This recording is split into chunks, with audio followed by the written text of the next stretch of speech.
Hello and welcome to one more doubt-solving English lesson. Take a look at these two sentences on your screen. He's driving to my house. He's driving towards my house. What shall I use? To or towards? Does that confuse you? Well, in today's English lesson, we will understand the difference between to, toward, and towards. We will look at the grammar rules of using them correctly and when to use to and when to use toward or towards in English sentences. I'm Ananya, your English teacher. Hit like and subscribe to the channel if you haven't already, because you don't want to miss such important English lessons as this one. If you've already done that, come on, let's begin. First, let's talk about to. Take a look at this sentence. She's walking to my house. Now, what's her destination? My house is her final destination, right? We use the preposition to when we want to talk about a movement or direction towards a specific destination. So we always use to plus specific destination. Can I replace to with toward? Well, yes, but the context is different. We will understand that in a short while. Here are some more examples. He's driving to the airport. In this sentence, the airport is the specific destination where he is headed. I am biking to the office today. In this example, office is the specific destination of his biking journey. I hope you got it. But can we use to only with travel and destinations? Well, no. To is a preposition and is used to talk about movement or direction towards a specific destination, point, or even a person. Take a look at these examples. She sent an email to her manager about the project. In this case, her manager is the specific person to whom the email is directed. The arrow hit to the center of the target. The center of the target is the specific point where the arrow hit. I need to return this book to the library. In this example, the library is the specific destination for returning the book. So those were three examples with the use of to that shows a movement or direction towards a specific destination, point, or person. I hope you got it. Now let's talk about toward or towards. Both are correct.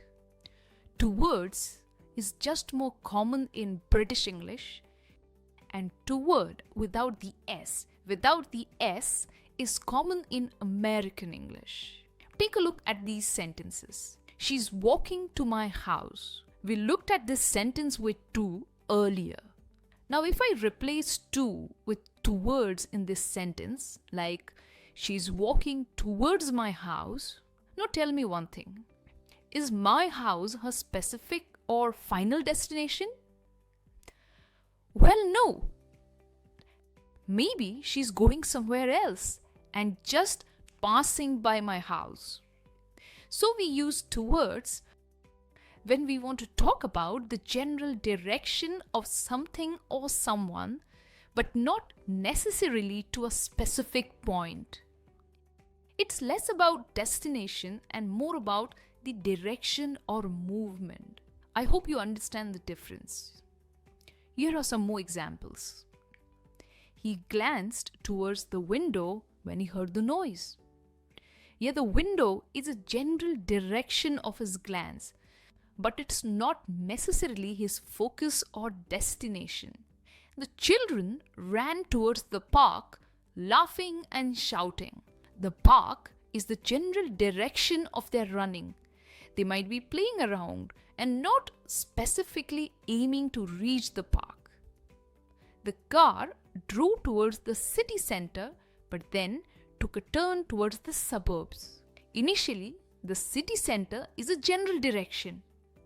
But as the car turns, it suggests that the city center was not its specific destination.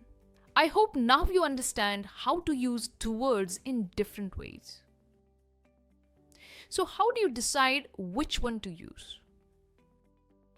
Remember, use to for specific destination, points, or people, and use toward or towards for a general direction or when the end point is not the main focus.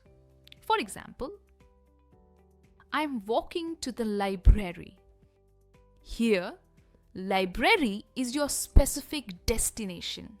But when I say I'm walking toward the library, this explains that you're heading in that general direction, maybe for a walk around it, not necessarily to enter the library.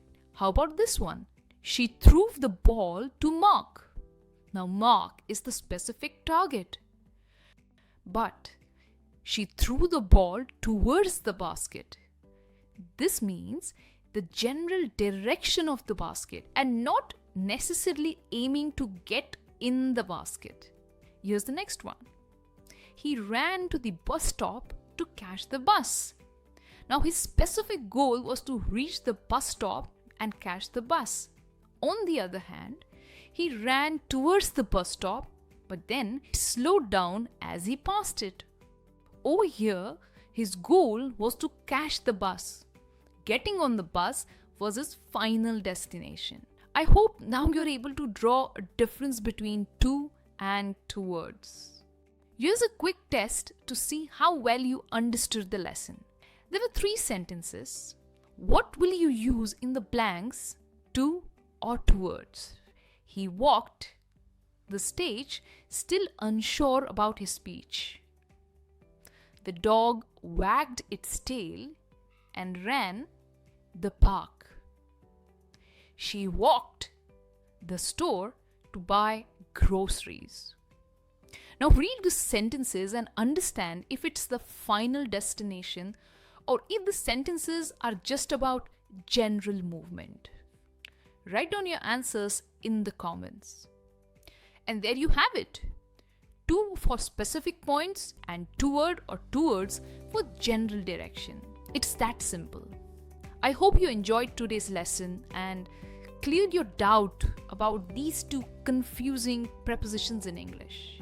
Don't forget to like, share and subscribe for more engaging English lessons. I will see you soon with one more interesting English lesson. Until then, as usual, keep learning and keep practicing English. Bye for now.